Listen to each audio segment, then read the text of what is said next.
लूका लिखित सुसमाचार 11 अध्याय 33 पद से आखिरी पद तक। शरीर का दिया।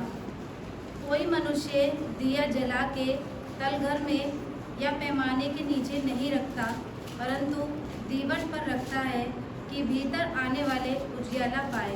तेरे शरीर का दिया तेरी आँख है, इसलिए जब तेरी आँख निर्मल है तो तेरा सारा शरीर भी उजियाला है, परंतु जब वह बुरी है तो तेरा सारा शरीर भी अंधेरा है। इसीलिए चौकस रहना कि जो उजियाला तुझ में है वह अंधेरा ना हो जाए।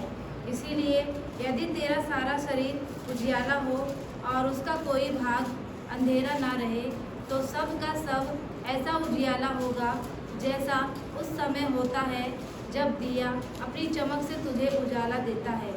जब वह बातें कर रहा था तो किसी फरीसी ने उससे विनती की कि मेरे यहाँ भोजन कर। वह भीतर जाकर भोजन करने बैठा। फरीसी को यह देखकर अचंभा हुआ कि उसने भोजन करने से पहले स्नान नहीं किया। प्रभु ने उससे कहा, हे फरीसियों, तुम कटोरे और थाली को ऊपर ऊपर से तो मांजते हो, परंतु तुम्हारे भीतर अंधेर और दुष्टता भरी है। हे निर्बुद्धियों, जिसने बाहर का भाग बनाया, क्या उसने भीतर का भाग नहीं बनाया? परंतु हाँ, भीतर वाली वस्तुओं को दान कर दो तो देखो सब कुछ तुम्हारे लिए शुद्ध हो जाएगा।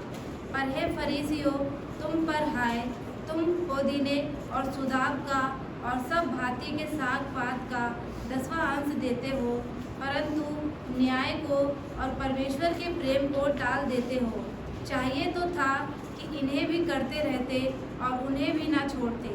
हे फरीसियों, तुम पर हाय, तुम आराधनालयों में मुख्य मुख्य आसन और बाजारों में नमस्कार चाहते हो। हाय तुम पर, क्योंकि तुम उन छिपी कब्रों के समान हो जिन पर लोग चलते हैं परंतु जानते नहीं। तब एक व्यवस्थापक ने उसको उत्तर दिया, हे गुरु, इन बातों के कहने से तू हमारी निंदा करता है।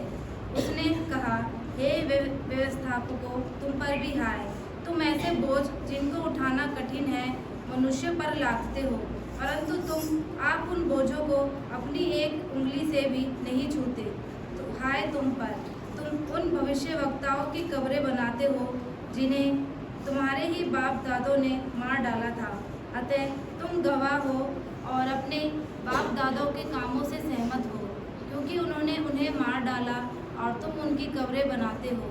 इसलिए परमेश्वर की बुद्धि ने भी कहा है, मैं उनके पास भविष्यवक्ताओं और प्रेरितों को भेजूंगी और वह उनमें से कुछ को मार डालेंगे और कुछ को सताएंगे, ताकि जितने भविष्यवक्ताओं का लहू जगत की उत्पत्ति से बहाया गया है, सबका लेखा इस युग के लोगों से लिया जाए।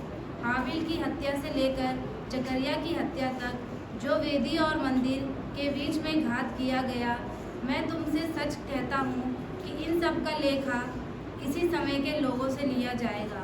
हाय तुम व्यवस्थापकों पर, तुमने ज्ञान की कुंजी ले तो ली, परंतु तुमने आप ही प्रवेश नहीं किया और प्रवेश करने वालों को भी रोक दिया। जब वह वहाँ से निकला तो शास्त्री और फरीसी बुरी तरह उसके पीछे पड़ गए और छेड़ने लगे कि वह बहुत सी बातों की चर्चा करे और घात में लगे रहे कि उसके मुंह की कोई बात पकड़े। पिता परमेश्वर का पवित्र वचन।